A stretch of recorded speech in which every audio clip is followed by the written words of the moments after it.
تو کسی کے لیے بکری کا بچہ ذبح کرتے ہیں اور گوشت کے مختلف ٹکڑے ان کی سہیلیوں کے ہاں بیچتی ہیں۔ حضور کثرت کے ساتھ حضرت خدیجہ الکبریٰ رضی اللہ تعالیٰ عنہ کا ذکر کیا کرتے ہیں۔ حضرت عائشہ صدیقہ رضی اللہ تعالیٰ عنہ فرماتی ہیں کہ میرا جو ان سے رشتہ تھا ایک دن میری زبان سے بے ساختہ نکل گیا کہ حضور اللہ نے آپ کو بہتر ازواج عطا کر دی ہے اور آپ ابھی تک اس بڑی عورت کا ذکر نہیں چھوڑتے۔ فرماتی میں حضور کے چہرے پر جلال آ گیا اور حضور میں اے عائشہ مجھے خدیجہ کے بارے میں تکلیف نہ دو، جب پورے مکے نے میرا انکار کیا تھا ایک خدیجہ تھی جس نے میرا اقرار کیا تھا۔ کہا میں اسے کیسے بلا سکتا ہوں جب زمانہ میری مخالفت میں تھا، لیکن خدیجہ میرے سے محبت کی دعویدار تھی۔ فرماتی بھی میں نے ہمیشہ محبتوں کا اظہار کیا اور یہی حضرت خدیجہ الکبریٰ رضی اللہ تعالیٰ عنہ ہے۔ جب ان کا وقت آخر قریب آیا تو حضرت سیدہ فاطمہ الزہرا رضی اللہ تعالیٰ عنہ کو بھیجا اور کہا بیٹا جاؤ جا کر حضور علیہ السلام سے چادر رحمت مانگو۔ سیدہ حاضر خدمت ہوئی اور آ کر عرض کی کہ میری والدہ چادر مانگ رہی۔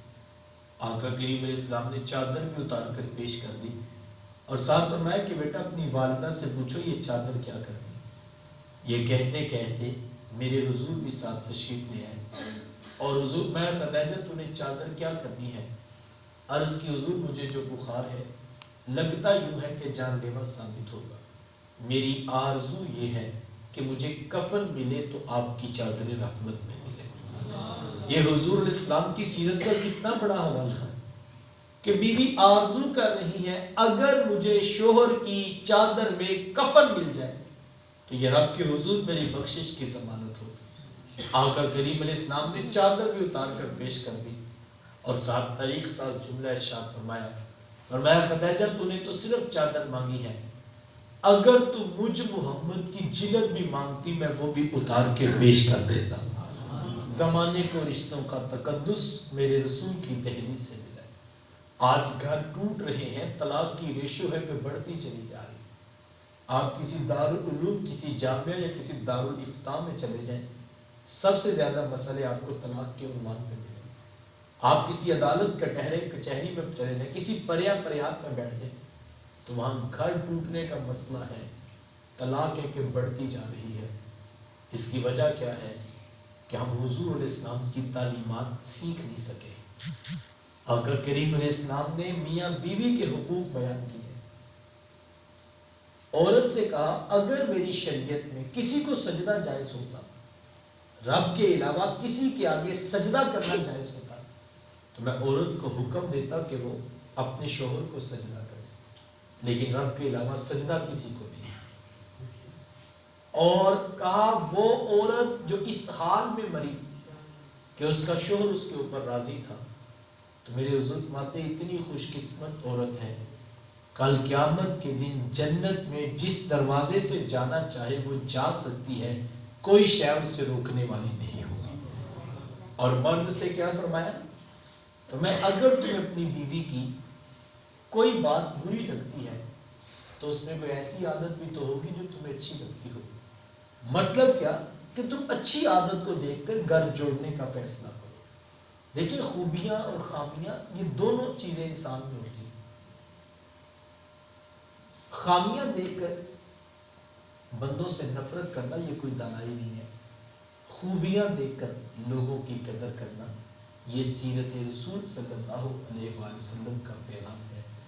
وقت سمٹ رہا ہے سائبو، کہا اگر کسی شخصیت کا صحیح آئینہ دیکھنا ہو تو اس کے ماتحت غلام، لونڈی یا ملازم کو دیکھ لیں۔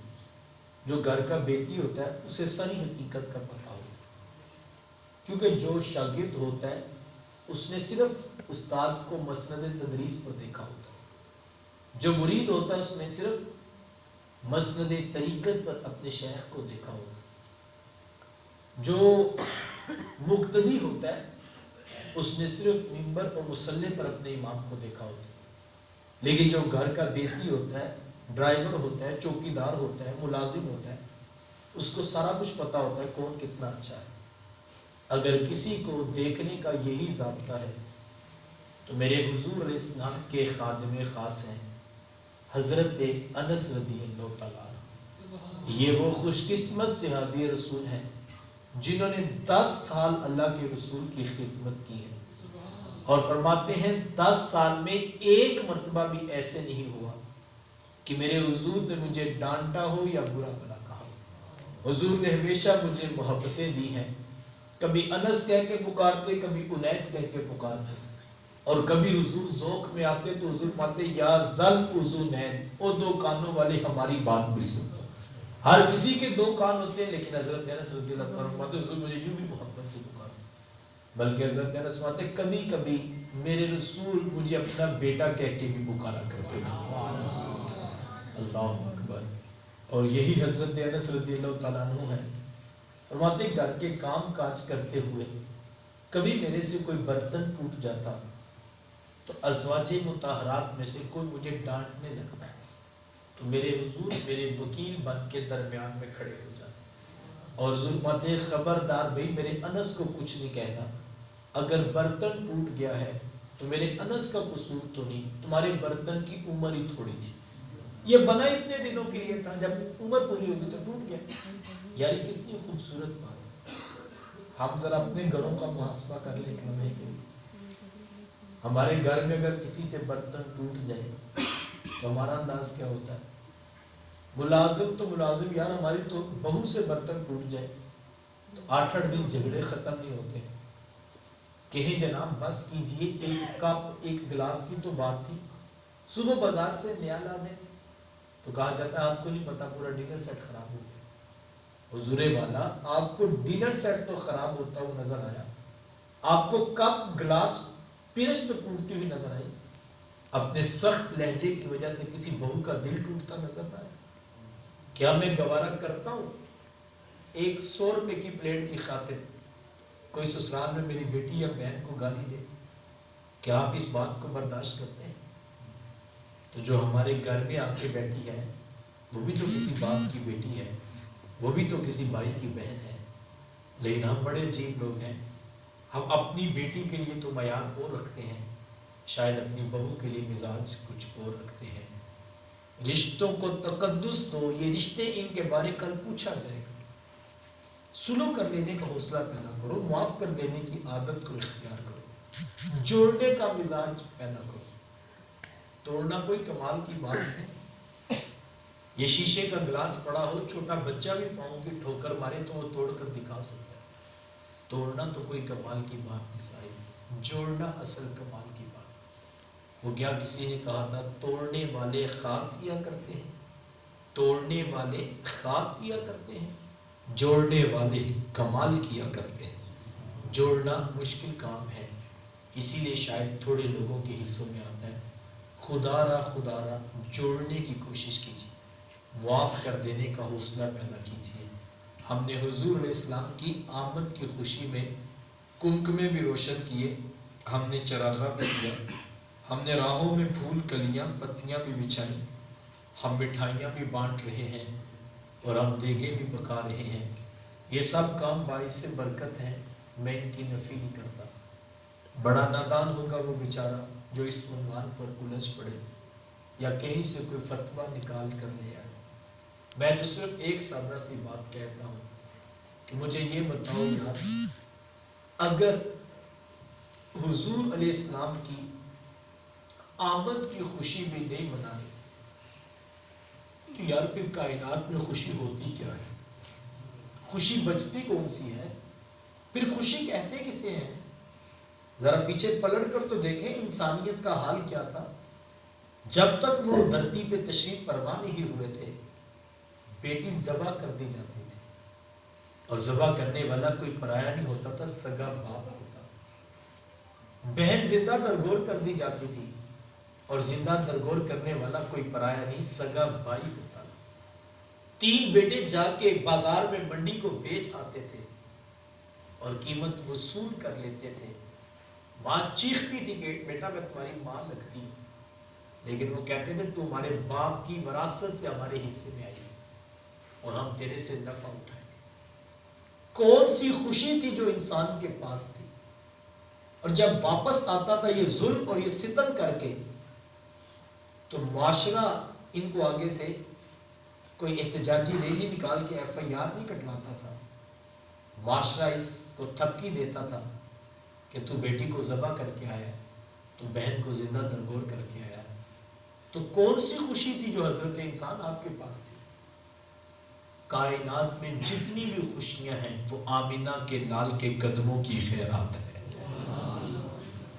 یہ آج بوڑھا باپ جس سے اٹھا نہیں جاتا، لیکن بیٹیوں کا نام آتا ہے، اس کی آنکھیں چھلک جاتی ہیں اور یہ چمکتے ہوئے چہرے سے یہ کہتا ہے میں نے 3 بیٹیوں کی مزدوریاں کر کے ذمہ داریاں نبھائی ہیں۔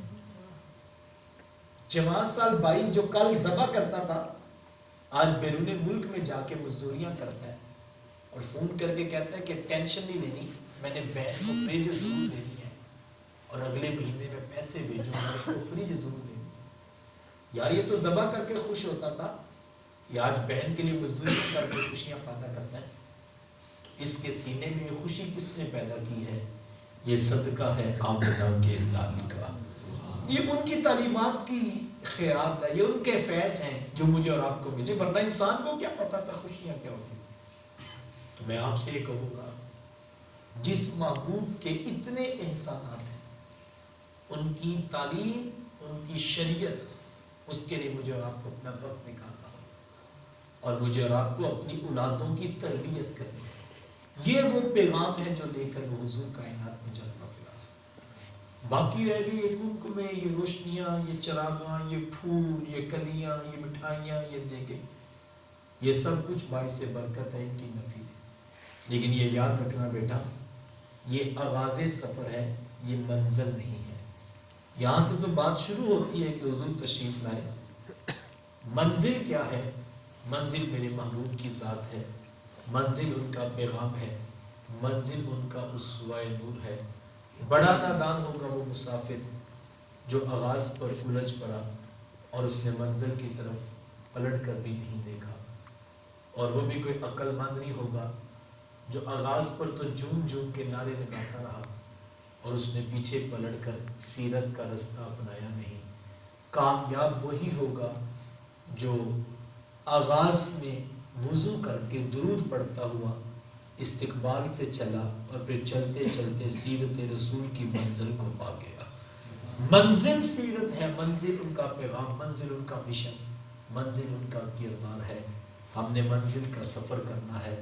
میں اپنی ساری بات کو 2 جملوں سے مکمل کروں تو میرے شیخ طریقت فرمایا کرتے ہیں کہ بیٹا یہ نہ ہو کہ لوگ تم سے پوچھیں کہ تم کون ہوتے ہو اور تم پاسپورٹ سے مذہب کا خانہ دکھاؤ، یہ دیکھیے اسلام لکھا ہے ہم مسلمان ہوتے ہیں۔ کہا نہیں بیٹا، نہ کسی کو پوچھنا پڑے، نہ کسی کو بتانا پڑے، تم دور سے آ رہے ہو، تمہاری وضع قطع، شکل و صورت، چال ڈھال، انداز معاشرت اور طرز زندگی اتنا خوبصورت ہو کہ لوگ مسکرا کے کہیں وہ دیکھیے میلاد والے آقا کا امتی آ رہا۔ یہ ہماری منزل ہے اور ہم اس کو حاصل کرنا ہے، سر سے لے کر پاؤں تک، صبح سے لے کر شام تک اپنے رسول کی تعلیمات کو اپناؤ۔ جب صبح دکان پہ بیٹھو تو کسی کو دھوکہ نہ دینا، جب صبح دکان پہ بیٹھو تو کسی سے فریب نہ کرنا، کسی سے جھوٹ نہ بولنا۔ یہ سیرت رسول کا روشن عنوان ہے جس کو میں نے اور آپ نے پورا کرنا ہے، اور اگر ہم ایسا نہیں کرتے، ہم عملاً زندگی کو بدلتے نہیں، تو پھر مجھے اور آپ کو رک کر سوچنا ہوگا شاید کہ یہ حقیقی پیار اور حقیقی محبت نہیں ہے کہ میں شادی والے دن تو اور طرح کا عاشق ہو جاؤں اور میلاد والے موسم میں اور طرح کا، تو پھر یہ حقیقی محبت نہیں ہے۔ اور ایک دن کا میلاد کیا ہے؟ جتنے رسول اللہ صلی اللہ علیہ وآلہ وسلم کے احسانات ہیں، سال کے بعد ایک میلاد کیا ہے؟ ساری زندگی سر سجدے میں رکھ کر تشکر کے کلمے پڑے جائیں تو پھر بھی حق شکر ادا نہیں ہو سکتا ہے۔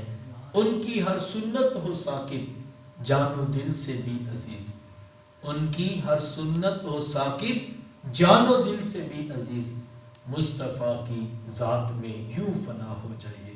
اگر ہم ان کے ہو جاتے ہیں، اور پھر کیا خوب اقبال نے کہا تھا کی محمد سے وفا تو نے تو ہم تیرے ہیں، کی محمد سے وفا تو نے تو ہم تیرے ہیں، یہ جہاں چیز ہے کیا لوح و قلم تیرے ہیں، پھر لوح بھی تیری ہے قلم بھی تیرا ہے، اور پھر تو جو لکھتا جائے گا وہی تقدیر کے فیصلے ہوں گے۔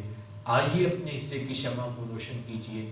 اسی فکر کو عام کرنے کے لیے ادارت المصطفیٰ انٹرنیشنل کے پلیٹ فارم سے حلقہ گجرات ایک عظیم الشان میلاد مصطفیٰ کانفرنس منعقد کر رہے ہیں، جس میں خصوصی خطاب میرے استاذ مکرم علامہ پیرزادہ محمد رضا ثاقب مصطفی صاحب فرمائیں گے۔ 5 دسمبر بروز ہفتہ بعد از نماز مغرب عیدگاہ گراؤنڈ حلقہ گجرات شہر گجرات میں یہ کانفرنس منعقد ہوگی۔ آپ کے شاہجہانیہ سے بھی ہمارے نوجوان قافلہ سازی کریں گے انشاءاللہ۔ 5 دسمبر بروز ہفتہ بعد از نماز مغرب عیدگاہ گراؤنڈ گجرات میں میرے شیخ طریقت علامہ پیرزادہ محمد رضا ثاقب مصطفی صاحب تشریف لائیں گے۔ خود بھی تشریف لائیے گا، دوستوں کو بھی دعوت دیجیے گا۔ اللہ مجھے آپ کو عمل کی توفیق عطا فرمائے۔ وآخر دعوانا ان الحمد